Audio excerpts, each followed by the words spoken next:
tahu terus.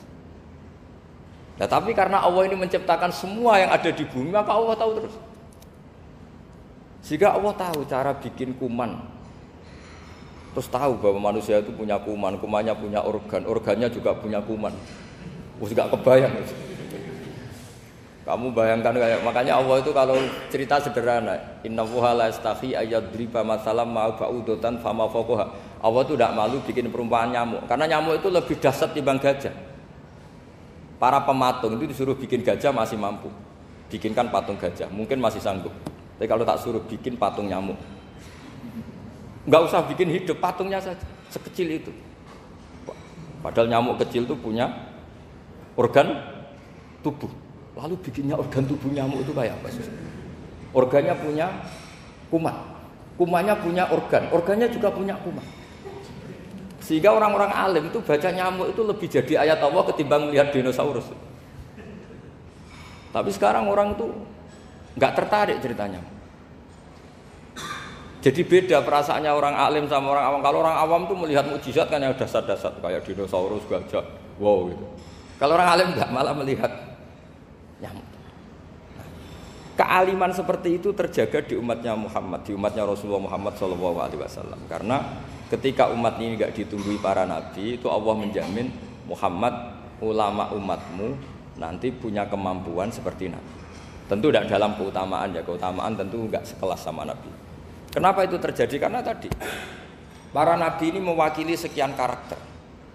Kalau kita sangat mencintai Indonesia, maka kita akan tegas siapapun yang ingin menghancurkan Indonesia. Itu kira-kira cerminan Nabi Nuh.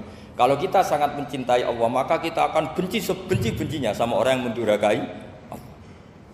Tapi masalahnya, Allah yang kita cintai itu memaklumatkan diri kalau bersifat Ghafur, pengampun. Sehingga kalau kita terlalu kasar, ini kan yang kita cintai bersifat Ghafur kok kita kasar. Di sini Nabi Ibrahim. Beliau sangat mangkel sekali sama yang durhaka sama Allah. Tapi mau mangkel gimana? Zat yang mengajarkan itu bersifat Ghafur. Maka kita mau tidak mau, makanya ada riwayat mengatakan takhallaku bi akhlaqillah, kamu bertata krama kayak akhlaknya Allah. Akhirnya ya sudah, kita mau apa coba? Kira-kira kalau kamu mencintai seseorang, itu potensinya kan dua, protektif. Ada telepon itu dari siapa? Cewek atau cowok? Protektif. Itu bukti cinta atau bukti suudon kan tidak tahu. Tapi misalnya kamu cinta perempuan terus WA-an sama lelaki enggak apa-apa, jalan sama lelaki enggak apa-apa, sama masa lalunya pacarnya juga enggak apa-apa. Itu cinta apa pembiaran? Kan sama-sama enggak jelas. Nah, kira-kira mencintai Allah itu kira-kira analoginya seperti itu. Kalau yang satu protektif, Allah harus zat satu-satunya yang disembah. Enggak boleh didurhakai, enggak boleh dikhianati kok. Sehingga ini sangat keras sekali. Nah, ini Nabi Nuh. Di sini ada Nabi Ibrahim karena orang yang zat yang kita cintai bersifat Ghafur. Jika kalau kita terlalu tegas beda dengan sifatnya Allah yang bersifat Ghafur. Nah, umatnya Nabi seperti itu mulai dulu. Ada yang moderat, ada yang keras, ada yang setengah keras, setengah moderat. Ada yang ngambil sikap, urip mangan turu, ngenteni mati. Nah, itu lebih baik itu timbang punya istihad tapi gak jelas, mendingan. Itu ada riwayatnya. Suatu saat ibadah akhir umatku terbaik adalah tidur. Maksudnya tidur itu gak ngambil sikap, masyhur itu. Saya beri riwayat yang ada di Bukhari Muslim. Satakunu fitanun al-qaid fiha khairun al-qaim wal qaim fiha khairun al-masyi wal masyi fiha khairun nasai. Nanti di akhir zaman itu banyak fitnah, kata Rasulullah. Yang duduk lebih baik ketimbang yang berdiri, yang berdiri lebih baik ketimbang yang jalan, yang jalan biasa lebih baik ketimbang yang jalan bergegas. Man tasyarrafa laha tastasrifu. Fitnah itu adalah siapa yang terlibat maka akan semakin parah. Sehingga semenjak itu ulama berpikir nanti di akhir zaman kalau ada fitnah itu sebaiknya orang ngambil sikap sepasif-pasifnya, secuek-cueknya. Jadi semua syurahul hadis sepakat makna hadis ini apa? Orang disuruh sikap secuek-cuek. Misalnya pilihan presiden, contoh kecil pilihan presiden. Mungkin para intelektual nggak merasa, tapi kalau ulama itu cara berpikir beda. Pilihan presiden, kamu fanatik milih A, yang satu fanatik milih B, ya presiden atau bupati atau gubernur. Terus yang satu bilang gini, wah kalau nggak di presideni A, nggak di bupati A, nggak di gubernur A, negara ini rusak. Mungkin betul dari segi jejak rekamnya A ini bagus. Tapi pertanyaannya secara tauhid, bagaimana Anda menggantungkan kesejahteraan sama makhluk? Kamu nggak pernah terusik begitu kan para intelektual? Itu kan melukai. Bagaimana mungkin Anda menggantungkan kesejahteraan dengan seorang makhluk? Wah, kalau di presiden A pasti Indonesia makmur, kalau bupati A pasti Sleman makmur, pasti Bantul makmur. Nah, bagaimana mungkin makhluk yang sedang soleh kamu pastikan selalu soleh? Wong dia makhluk bisa berubah. Sementara yang B misalnya fasik, wah kalau dipimpin B pasti rusak negara. Bagaimana kamu pastikan B yang fasik selalu fasik? Biar saja dia husnul khotimah. Yang fasik pas mimpin jadi soleh, yang soleh pas mimpin jadi fasik. Akhirnya ulama karena tahu sifat manusia itu rubah-rubah dan kendali di tangan Allah, sikapnya nggak jelas. Saya ini termasuk orang yang terkenal nggak jelas. Karena kalau ditanya, Gus sampean pilih presiden mana, bakti mana? Sanut pangeran sing dadi aku loyal. Wah, anut pangeran yo kacau. Wah, luwih kacau menan anut pangeran kata saya. Ini kan sudah tidak sambung karena pikirannya ulama. Memang nggak beda, cara berpikir ulama itu beda. Bahkan bapak saya itu kalau didik saya itu begini. Kalau meseli saya atau ngirim saya dulu itu kan pakai mesel. Ini uang kamu 500.000 untuk kamu. Mesti ditambahi 100.000 ini tuh buat jajan sama teman-teman. Mesti ada uang pokok, ada uang sodako. Dulu saya sering tanya, kenapa bapak sangat menghormati teman-teman saya? Kata bapak, kowe mondok iku aku ora iso nyukupi, sing iso nyukupi ya kanca-kanca. Ternyata betul, rata-rata anak kuliah atau anak mondok, uang pribadinya kan 8 hari dari dikirim sudah habis. Berarti kan masih 22 hari, kok bisa hidup itu kan barokahnya teman-teman itu. Malah yang agak beling itu 1 hari sudah habis, berarti ada 29 yang bergantung sana sini. Sehingga Nabi dulu cara ngendikan tuh unik. Kata Nabi, da'un nasa yarzuqu wahu ba'duhum ba'duh. Manusa barno wae, engko saling memberi rezeki. Ketika ada collab, Medina itu pernah collab, terus sekarang pernah defisit itu. Beberapa pakar ekonomi datang ke Rasulullah, ya Rasulullah, sa'ir, tolong dikasih harga standar. Tapi apa jawabannya Nabi? La tusairu fa inna Allaha huwal musair. Kamu jangan kasih harga, Allah sendiri yang menentukan harga itu. Terus kata Nabi, kenapa engkau begitu ya Rasulullah? Ini negara harus ditentukan harga karena gini-gini. Kata Nabi, saya tidak ingin ketemu Allah dalam keadaan dolim. Tapi ini tentu di teori ilmu modern ini masalah. Tapi menurut orang modern. Tapi kalau menurut ilmu hakikat itu nggak akan masalah. Misalnya, kenapa Nabi tidak menentukan harga dalam keadaan negara seperti itu? Jawabannya pakar-pakar hakikat. Ya saya ulang lagi pakar-pakar hakikat begini. Misalnya ada orang menimbun supaya nanti harganya mahal. Terus ditimbun terus sampai nunggu harganya mahal. Lama-lama dia sadar kalau timbunannya nggak ada gunanya karena ternyata orang nggak beli. Nah, ketika orang nggak punya kemampuan beli, yang menimbun juga tidak punya uang. Nah, tapi kalau sampean tanya, tapi Gus nak tuku barang pokok kan kita mati karena kehabisan stok. Itu masalah tauhid Anda. Bagaimana mungkin kamu bayangkan seorang makhluk tidak bisa hidup atau nggak dapat rezeki? Nabi itu orang yang sampai ke derajat hakikat, dari tidak pernah bayangkan gitu. Salah sampean jadi orang yang tauhidnya masalah. Sehingga terus bayangkan, wah kalau negara ini chaos, wah kita makan apa? Kalau negara nggak stabil, wah kita gimana? Itu tidak bisa seperti itu. Dulu ketika kita dijajah Belanda, itu kiai-kiai kita, Mbah Hasyim Asy'ari, Mbah Ahmad Dahlan, mondoknya di Mekah. Sampai alim alama, dua beliau, Mbah Hasyim sama Mbah Ahmad Dahlan itu ngajinya sama-sama Syekh Khotib Minangkabau. Cuma Mbah Hasyim lebih menekuni ke Syekh Mahfud Termas, yang satu menekuni Syekh Khotib Minangkabau. Jadi dua beliau itu ngaji di guru yang sama. Mbah saya, buyut saya itu ya sudah mondok Mekah. Itu zaman dijajah Belanda. Sekarang kita agak dijajah, enggak mondok di sana. Buyut saya itu zaman itu sudah haji. Buyut kelima saya itu dulu kalau ingin cari tempat yang teduh itu masuk ke gua. Itu masuk gua itu hanya kepalanya saja, kakinya masih di luar. Karena gua di Arab tidak seperti gua di sini. Kalau gua di sini kan orang bisa masuk semua. Kalau gua Arab kan hanya celah-celah batu-batu besar. Sehingga ketika Rasulullah hijrah ke Madinah, singgah di Gua Sur, kata Abu Bakar gimana? Andai kan yang Ada orang kafir di depan gua. Kata Abu Bakar gimana? Andaikan mereka melihat kakinya pasti melihat kita. Karena gua di sana itu satu tubuh tidak bisa masuk penuh. Kalau gua di sini kan ada yang mobil saja bisa masuk. Nah itu bahasa saya kalau mau istirahat itu masuk gua, separuh badan di dalam gua, separuhnya masih di luar. Nah sekarang terus kita bilang, wah kalau kita negara tidak stabil kita haji kemana dulu? Zaman dijajah Belanda kita bisa haji. Soal kebahagiaan, nenek moyang pulau jenengan tuh anaknya banyak. Dijajah Belanda, jajah Jepang ya nyatanya anaknya banyak-banyak. Itu kira-kira bahagia apa enggak? Nah, artinya gini, ya tentu kita tidak ingin dijajah itu tentu ya. Tapi kita ini selalu latah. Wah kalau ekonomi jatuh kita makan apa? Kalau kita dijajah kita tidak perlu seperti itu. Rahmatnya Allah Ta'ala itu akan adrokatna. Rahmatnya Allah Ta'ala akan menemukan kita. Apapun kondisi kita, apapun keadaan kita. Ini cara berpikir tauhid. Sehingga Nabi itu tidak pernah bayangkan umatku nak tak tunggoni piye, ditunggoni Allah. Sehingga masyhur dalam hadis-hadis sahih, la tazalu ta'ifatun min ummati dzahirina 'alal haq la yadurruhum man khadalahum wala man khalafahum wala man nawa'ahum. Selalu di umatku ada kelompok-kelompok yang selalu membela kebenaran dan tidak akan terkalahkan oleh kesesatan di akhir zaman. Kenapa? Cara berpikir orang tauhid itu sederhana begini. Allah menamakan dirinya Al-Hadi, penunjuk jalan. Dan sifat Allah pasti nafidah karena Allah tidak terkalahkan. Sama seperti Allah menyifati dirinya Ar-Razzaq, Ar-Razik yang memberi rizki.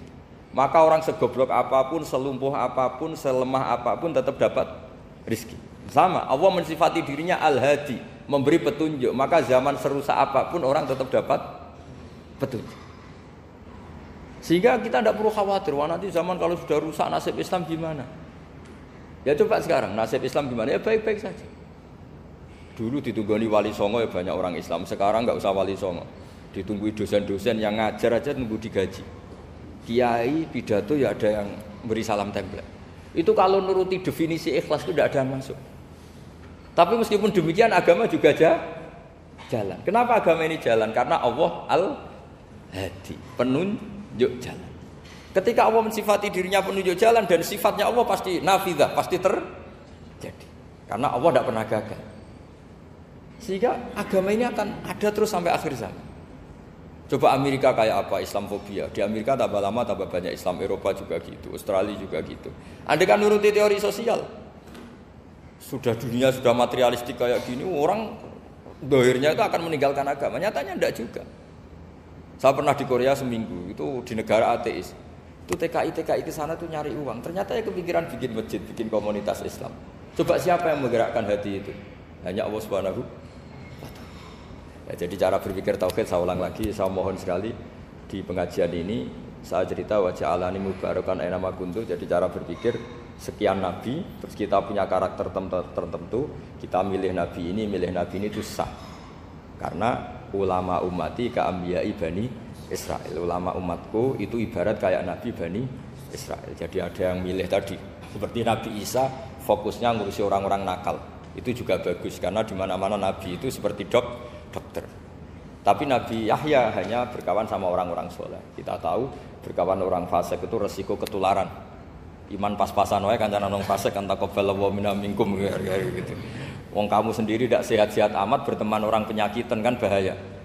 Tapi kalau kamu sebagai dokter kok hanya berteman orang sehat, lalu kamu apa? Penelitiannya gimana? Masa saya dokter spesialis, pernah penelitian, semua orang sehat saya pernah saya teliti.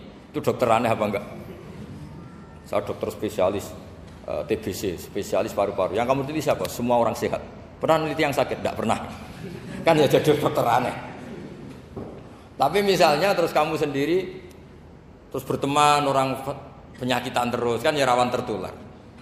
Nah, ini ada dua figur yaitu Nabi Yahya dan Nabi siapa? Ya saya kira demikian. Baik, jazakallahu khairan. Di sini kita bukakan pertanyaan mungkin dari Bapak Ibu yang bertanya. Dua ya. Nanti waktunya aja. Ada dua pertanyaan mungkin dari Bapak Ibu sedikit bertanya.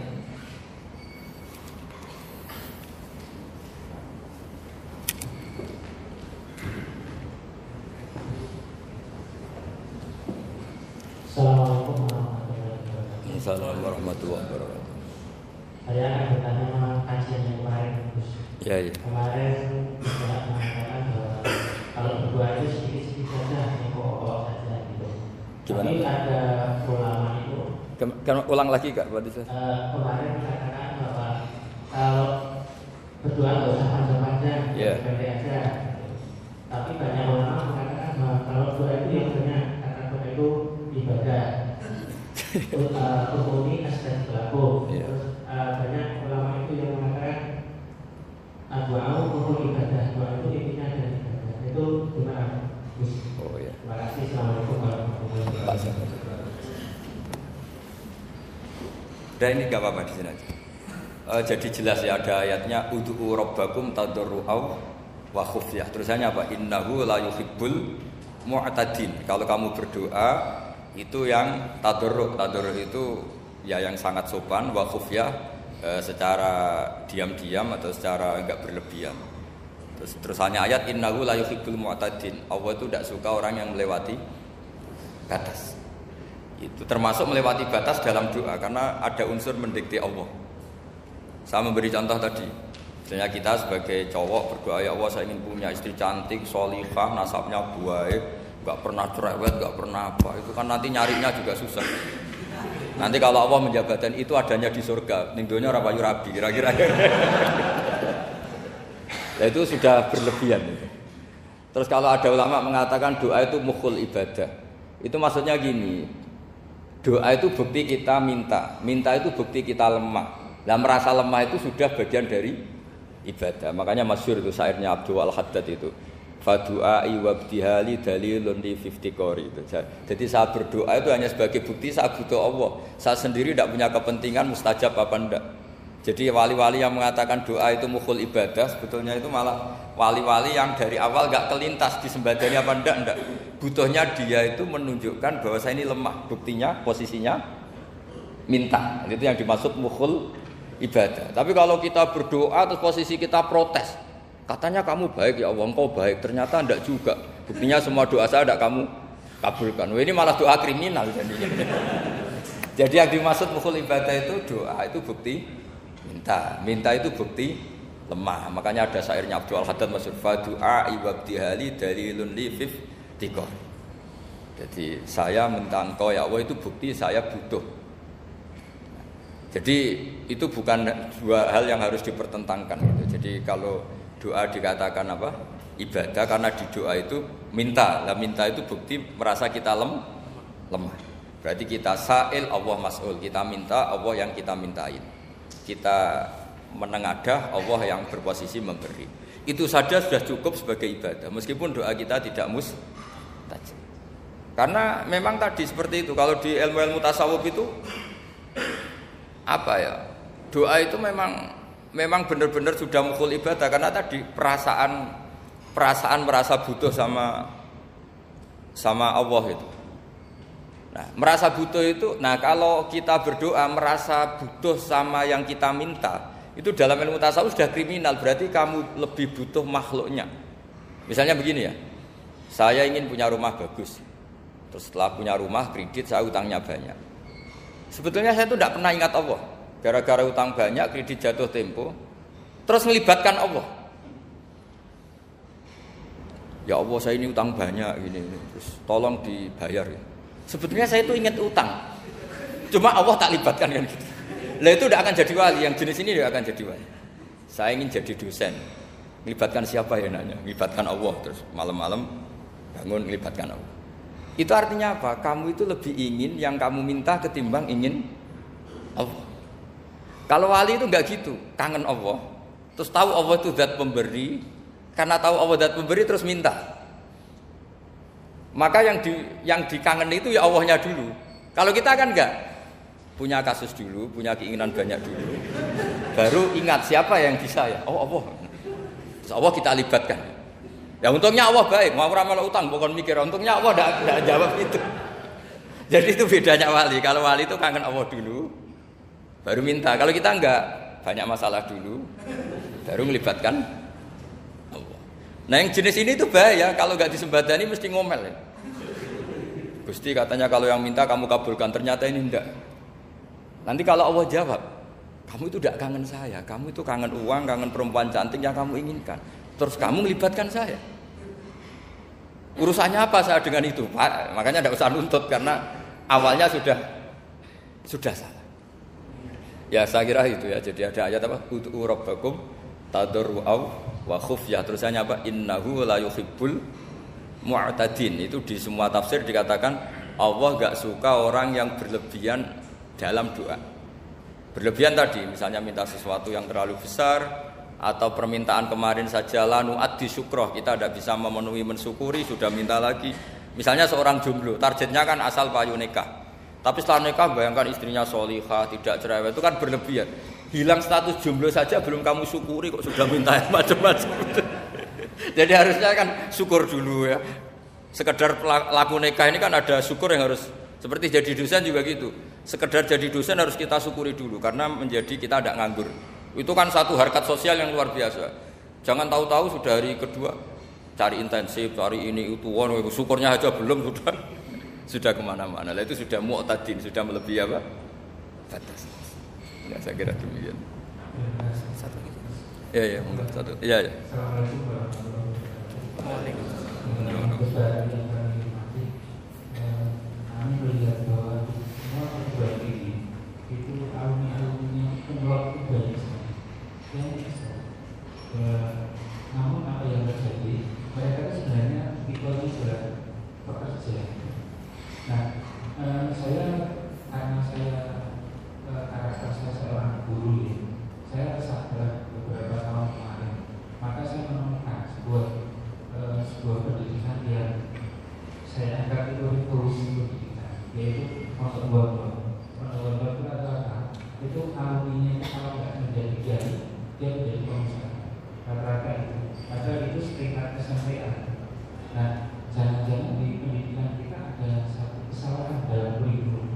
Bisa jadi yang tadinya skripsi diganti jurnal nasional atau membuat buku bersama apa-apa. Ini cara pandang Ustaz bagaimana? Apakah pendidikan kita bagaimana? Karena terus kan kita melahirkan beberapa anak kumpul itu tapi dia harapannya kerja. Beda dengan dia Jerman dengan kiai yang lain, dia pasti multi passion. Jadi dia juga kiai, dia juga bekerja. Nah, apakah ada apa di kurikulum kita? Terima kasih. Assalamualaikum warahmatullahi wabarakatuh. Bisa ngulang?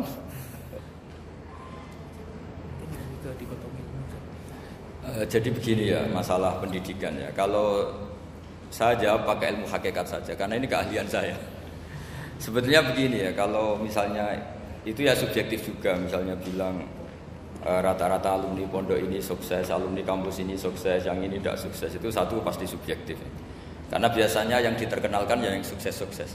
Saya punya tetangga dari pondok yang Anda sebut itu kebetulan tidak sukses semua. Itu jantogo saya sampai ngeluh, Gus. Saya ini gimana kok? Ya sudah seperti itu kan subjektif ya. Tapi menyangkut pendidikan itu begini ya, menyangkut hasil dari pendidikan itu. Andai kan kita bicara ilmu hakikat, misalnya kita mondok itu, mondok kemudian jadi orang miskin, jadi orang yang menurut orang banyak tidak berguna di masyarakat. Ternyata kita ini orang yang kelihatan tidak punya karir, tapi kalau malam sujud sama Allah. Punya anak niat memperbanyak orang sujud, terus punya ibu yang sakit-sakitan kita rawat. Meskipun kita tidak jadi dosen, tidak jadi menteri, tapi indah Allah itu luar biasa karena berstatus ngerawat ibu, ngerawat anak, ngerawat istri. Nah Islam itu datang dengan jargon-jargon seperti itu. Sehingga Nabi kalau muji itu ada Uwais Al-Qarni, ini orang yang luar biasa. Ternyata dia itu punya ibu lumpuh yang kalau kemana-mana harus digendong. Ketika tetangga-tetangganya berhasil sowan Rasulullah itu Uwais Al-Qarni tidak bisa karena setiap ibunya dipamitin mau sowan ke Rasulullah itu sama ibunya enggak boleh. Tapi apa yang terjadi? Justru dipuji-puji Nabi sebaik-baiknya kurun itu waktu adalah kurun yang ada Uwais Al-Qarni. Saya punya teman, ini kisah nyata, saya berkali-kali ngisi ngaji di komunitas ulama. Ini mungkin tidak bagus untuk kampus, tapi harus saya utarakan supaya ya kita evaluasi. Saya bilang gini, saya ini jadi kiai itu sering iri sama orang goblok. Orang goblok itu barokah kata saya gitu. Itu kiai kaget semua karena saya bilang orang goblok itu barokah. Saya beri contoh gini, misalnya saya pinter, terus juara MTQ, juara hafal Quran atau juara baca Quran secara tartil. Ujung-ujungnya saya dapat hadiah umroh atau apalah, atau hadiah rumah atau apa. Pertanyaannya adalah mendapat. Saya ulang lagi, mendapat. Sementara ada santri yang bodoh, gara-gara bodoh itu dosen UI yang enggak, jadi kiai yang enggak, akhirnya dia jadi bekerja di Korea. Barokahnya bodoh tadi. Karena di Korea melihat orang ateis, akhirnya dia kepikiran bikin masjid. Sebagian gajinya disumbangkan untuk masjid. Ini bodoh pendiri masjid. Tapi kita gara-gara dosen dakwah di masjid, ini pinter dapat uang dari masjid. Nah ini bukan nyindir, ini biasa saja. Ini maksud saya. Maksud saya, kamu jangan ngabaikan hidup. Akhirnya apa yang terjadi? Saya ini punya teman, ini betul. Saya ini kan kecelok dulu tuh Gus Salim. Nasib saya di mana-mana dihormati. Kadang saya merasa dosa. Kok dihormati? Saya punya teman, dulu gobloknya minta ampun sekolah, sekelas sama saya. Gobloknya, soalnya gobloknya harus disepakati sudah. Ya, goblok mujma'alah kira-kira. Singkat cerita dia itu hidup di pedalaman Kalimantan sekitar tahun 92. Dulu kan biasalah di dalam hutan itu pasti ada penebangan hutan macam. Dia ada bosnya, yang jelas dia ada bosnya. Saya yakin juga agak kriminal.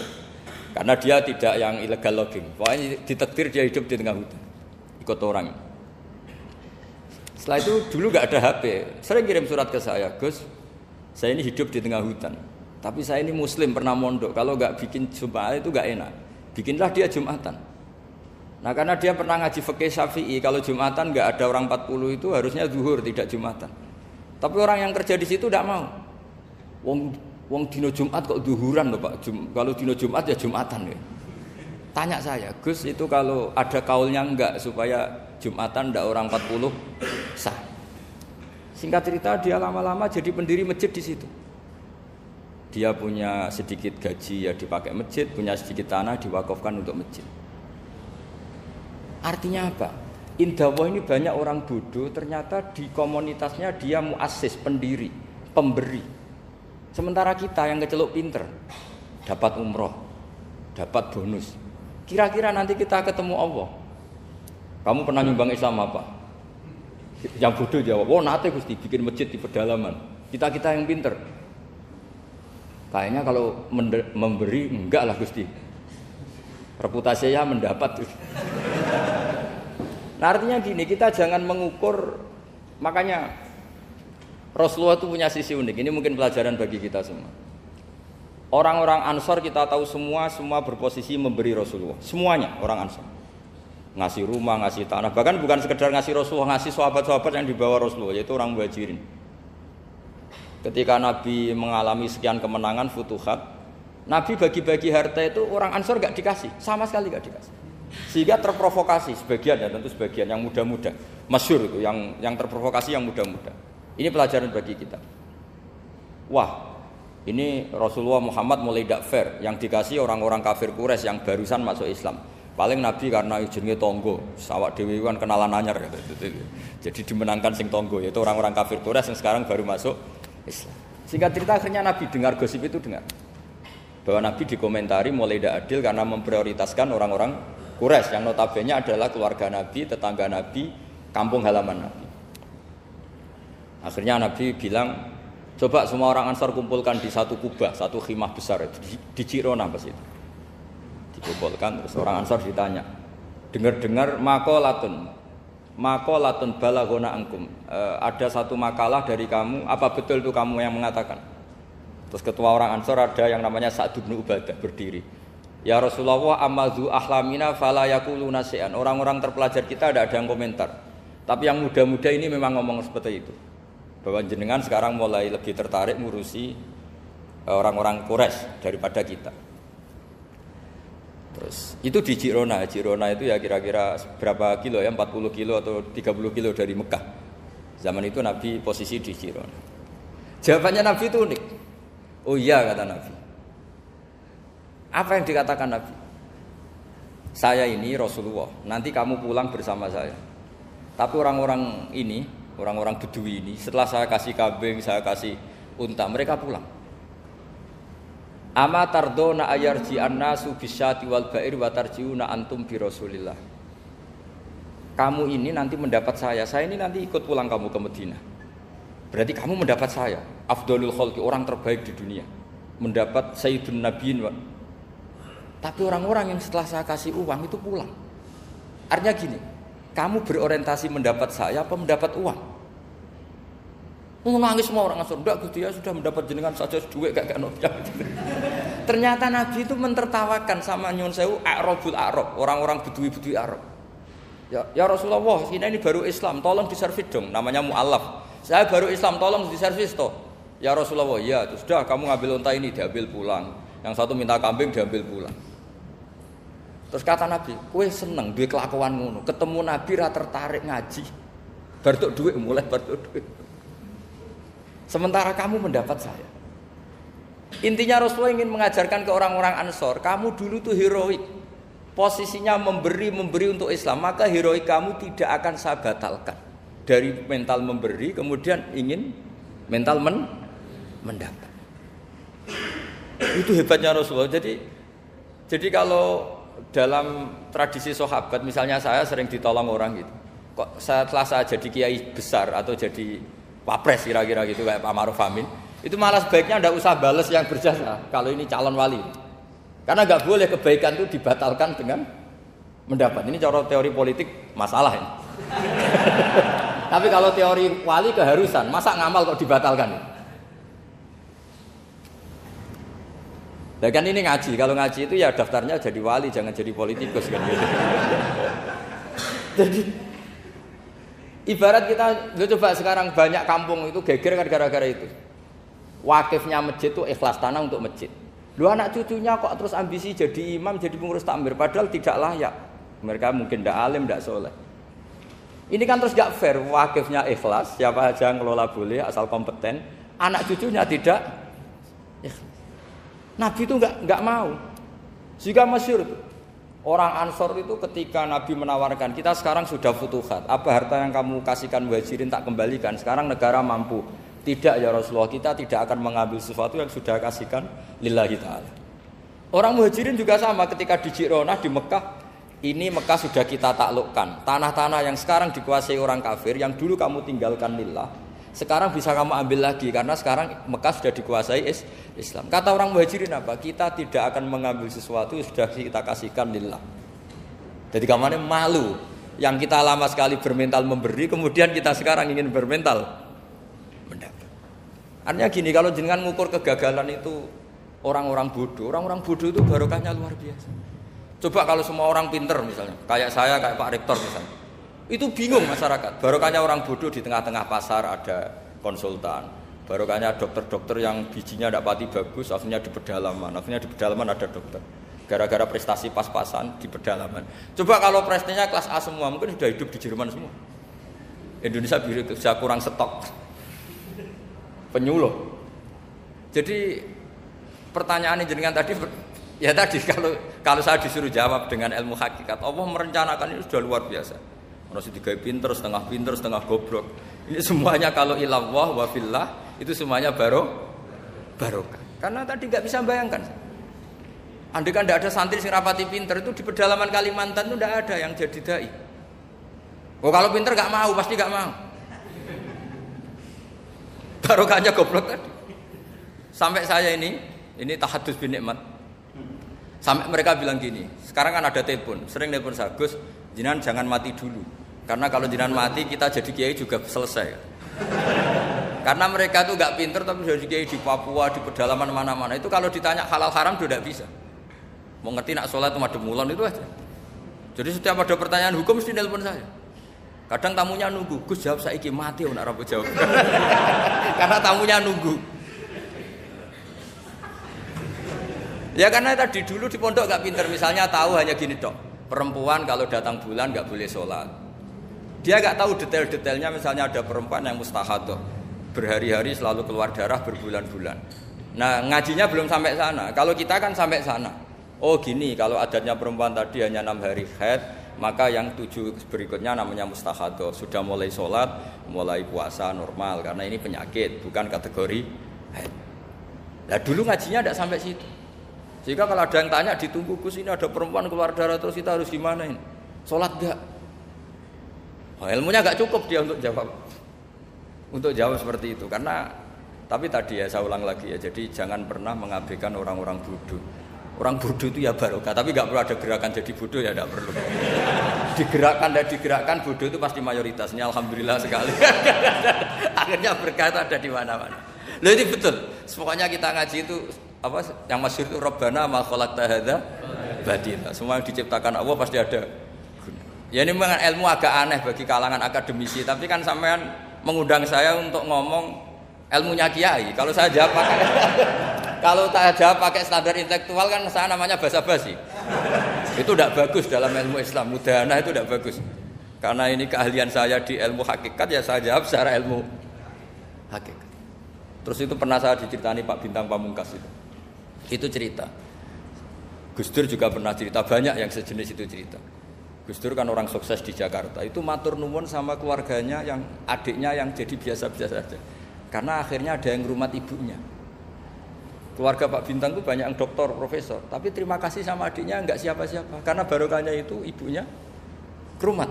Coba kalau semuanya dokter mungkin ingin hidup di kampusmu. Kiai juga gitu. Kalau ada kiai top biasanya punya adik yang enggak pati top. Dan kiainya top bisa kemana-mana karena ada adiknya yang enggak top ini yang ngurmat ibunya, ngurmat anaknya. Jadi sebetulnya Allah sudah mempersiapkan sedemikian rupa. Tapi kalau kita tidak syukur ya jadi repot. Itu tidak hanya cerita tentang Gus Dur, Bintang Pamungkas, mungkin Pak Jokowi, Pak Soekarno, semuanya sama lah. Pasti di balik orang top-top ini ada orang-orang yang berkorban untuk kebaikan keluarga di internal. Dulu ada sahabat namanya Abdul bin Umi Maktum itu buta.